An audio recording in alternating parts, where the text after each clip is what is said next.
પોરબંદરનો Gayatri મંદિરવાળા bypass road પર પાણી ફરી વળ્યા છે। લગભગ 3 થી 4 ફૂટ પાણી આ રોડ પર ભરાઈ જતા તંત્રએ રસ્તો બંધ કરવાની નોબત આવી છે।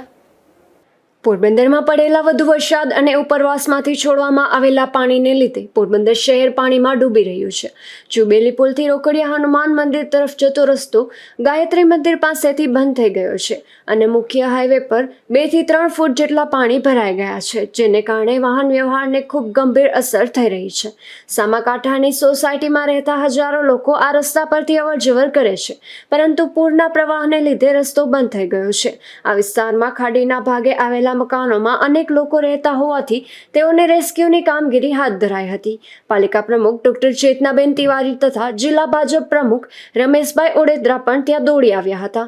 તો પોરબંદર શહેરના ઘાસ ગોડાઉન અને ખાડી કાંઠાના અનેક વિસ્તારોમાં રેસ્ક્યુ ઓપરેશન હાથ ધરી પાલિકા તંત્ર તથા વહીવટી તંત્રને 100 જેટલા લોકોને સલામત સ્થળે ખસેડ્યા હતા। પોરબંદરની પરિસ્થિતિ ફરી એક વખત વિકટ બની છે। ઉપરવાસમાંથી છોડવામાં આવેલું પાણી પોરબંદર શહેરમાં પહોંચી જતા પોરબંદર શહેરના અનેક વિસ્તારો જળમગ્ન બની ગયા છે। પોરબંદર પાલિકાના જે બાહોશ પ્રમુખ છે ડોક્ટર ચેતનાબેન તિવારી ગઈ રાતથી જ કાર્યરત છે। પૂરી રાત છૂટા વિના સતત શહેરના તમામ વિસ્તારોમાં ફરી ફસાયેલા લોકોની મદદ આવી રહ્યા છે। હોમ સેન્ટરની વ્યવસ્થા કરી રહ્યા છે, જમવાની વ્યવસ્થા કરી રહ્યા છે। આપણી સાથે છે આજ પાલિકા પ્રમુખ ચેતનાબેન। ચેતનાબેન, શહેરની શું પરિસ્થિતિ છે અને પાલિકાએ શું વ્યવસ્થા કરી છે? ઓઝતમાં અને ભાદરમાં પૂર આવતા પોરબંદરના જે નીચાણવાળા વિસ્તાર છે, કડિયા પ્લોટ, ખડપીટ વિસ્તાર, કુંભારવાડા, છાયા ચોકી, એવી રીતના અનેક નીચાણવાળા વિસ્તારમાં એ ઘાસ ગોડાઉન પાસે અમે રેસ્ક્યુ કરવા આવ્યા છીએ। ત્યાં તો અમે લોકો એને એમને વ્હીકલથી બહાર નથી લઈ શકતા, એ લોકોને આપણે SDRFની ટીમ દ્વારા, બોટ દ્વારા એ લોકો બધા લોકોને રેસ્ક્યુ કર્યા। એમાં 2-3 એક પેરેલાઇઝનું પેશન્ટ હતું, એક મોટી ઉંમરના બા હતા। એ લોકો એકદમ આખી રાત પાણીમાં હતા, તો એ લોકોને અત્યારે હોસ્પિટલ 108 બોલાવી અને એ લોકોને હોસ્પિટલ શિફ્ટ કરેલા છે। અને જે નીચાણવાળા વિસ્તારના લોકો છે એ લોકોને આપણે લોકોએ વિનંતી કરીને, અનેક લોકો પોતાનું ઘરનો માલ મૂકીને બહાર આવવા તૈયાર નહોતા, એ લોકોને વિનંતી કરી, સમજાવી, કાઉન્સેલિંગ કરી અને આપણા નગરપાલિકા દ્વારા જે કાઉન્સેલિંગ સેન્ટર આશ્રય સ્થાનો છે ત્યાં આશ્રય સ્થાનોમાં એ લોકોને મૂક્યા છે અને ત્યાં પણ એ લોકોને ખાવાની અને બધી વ્યવસ્થા છે। કોઈ બીમાર હોય તો દવા પણ ત્યાં દઈએ છીએ। અને રહી વાત કે ગાય માતાજી કે જે રસ્તા પર કેટલા લોકો જે માલધારી છે એ લોકો પોતે જ આશ્રય સ્થાનમાં ગયા, તો એનો માલ જે ઢોરનો છે એ રોડ પર છે, તો એ લોકોને પણ આપણે લોકોએ ઘાસ ગોડાઉનમાં વિનંતી કરી અને સૂકા ઘાસચારાની વ્યવસ્થા કરી અને આપેલી છે। બાપુની ગૌશાળા છે, ત્યાં પણ 500 જેટલી ગાયો છે, તો બાપુનો ફોન આવેલો તો ત્યાં પણ આપણે સૂકા ઘાસચારાની વ્યવસ્થા કરી અને આપણે અત્યારે નગરપાલિકાનું તંત્ર અને વહીવટી તંત્ર અને પ્રાંત અધિકારી સૌ લોકો અને અમારા જિલ્લા પ્રમુખ શ્રી રમેશભાઈ પટેલ પણ અહીં હાજર છે અને અમે લોકોને રેસ્ક્યુ કરાવવા માટે બધા તત્પર છે। અને જે લોકોને તકલીફ હોય એ લોકોને અમને ફોન કરે અથવા તો અમને કોઈ દ્વારા જાણ કરે, માહિતી આવશે તો એ લોકોને આપણે રેસ્ક્યુ કરશું। અને બીજા લોકો કે જેને તકલીફ નથી એ લોકોને વિનંતી છે, અત્યારે આવો વાતાવરણ છે તો પોતે પોતાના ઘરમાં જ રહે અને કાંઈ પોતાની જાતને અસલામતી ન કરે અને પોતે પોતાના ઘરે રહે।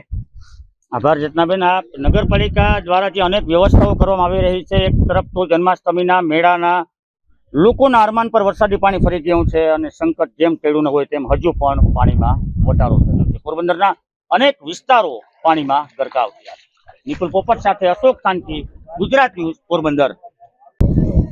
પોરબંદર શહેર અને જિલ્લો સંકટમાં ફરી એક વખત મંડાયો છે। પોરબંદર જિલ્લામાં છેલ્લા 2 થી 2.5 દિવસમાં પડેલા 18 ઇંચ કરતાં પણ વધુ વરસાદ અને ઉપરવાસમાંથી ભાદર સહિતની જે નદીઓ છે તેમાંથી છોડવામાં આવેલું પાણી પોરબંદર પહોંચતા પોરબંદર ફરી એક વખત સંકટમાં મંડાયું છે। અત્યારે આપણે જ્યાં ઊભા છે તે પોરબંદર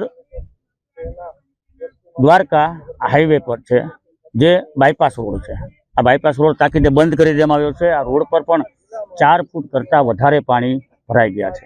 આ પાણી આવી રહ્યા છે ભાદરના ઉપરવાસમાંથી છોડવામાં આવેલા પાણી, અને આ જ પાણી પોરબંદર શહેરના ઘાસ ગોડાઉન વિસ્તાર, ગાયત્રી મંદિર વિસ્તાર, કુંભારવાડા, કડિયા પ્લોટ, મિલપરા સહિતના જે વિસ્તારો છે તે વિસ્તારોના ઘરોમાં પાણી ઘૂસી ગયા છે।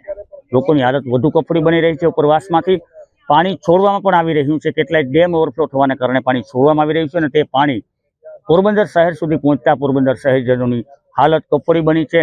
જો સ્થળાંતરની વાત કરીએ તો અનેક લોકોને મોટા પ્રમાણમાં સ્થળાંતર કરવું પડ્યું છે। તો નગરપાલિકાની જે ફાયર વિભાગની ટીમ છે તેણે પણ 100 થી વધુ લોકોના સ્થળાંતર કર્યા છે. આપણે ફાયરના જે એક અધિકારી છે એમની સાથે મળીએ. રાજવીભાઈ, શું પરિસ્થિતિ છે અને કેટલા લોકોનું સ્થળાંતર કરવું પડ્યું છે? હાલ ઉપરવાસથી જે વરસાદ આવેલો હોય એનું પાણી પોરબંદર શહેરમાં ઘૂસેલું છે અને જે વધુ અતિશય એરિયા હોય તો ઘાસ ગોડાઉન છે, મિલપરા છે, જુનાળા છે, કુંભારવાડા છે, કડિયા પ્લોટ છે અને ગાયત્રી મંદિરનો વિસ્તાર જે સામે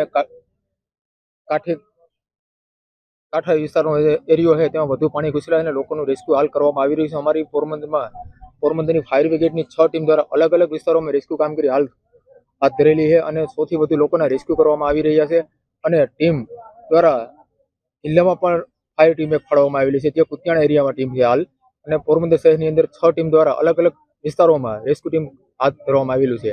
તે તમામ જિલ્લા વહીવટીતંત્રની આગેવાનીમાં તથા પોરબંદર સાયા નગરપાલિકાના પ્રમુખશ્રીની આગેવાની હેઠળ બધી કામગીરી કરવામાં આવી રહી છે. આજે બપોરનો સમય થયો છે. પોરબંદર સમગ્ર શહેરની હાલત કફોડી બની રહી છે. હજુ વધુ આગળ શું આગાહી છે અને શું હાલત બનશે?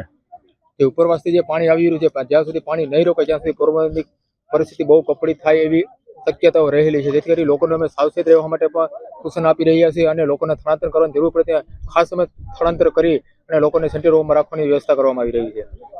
લોકોને સેન્ટ્રલ હોમમાં રાખવાની વ્યવસ્થા કરવામાં આવી રહી છે. પરિસ્થિતિ હજુ પણ વિકટ બને તેવી સ્થિતિનું નિર્માણ થઈ શકે છે. નિપુલ પોપટ સાથે અશોક થાનકી, ગુજરાત ન્યૂઝ, પોરબંદર.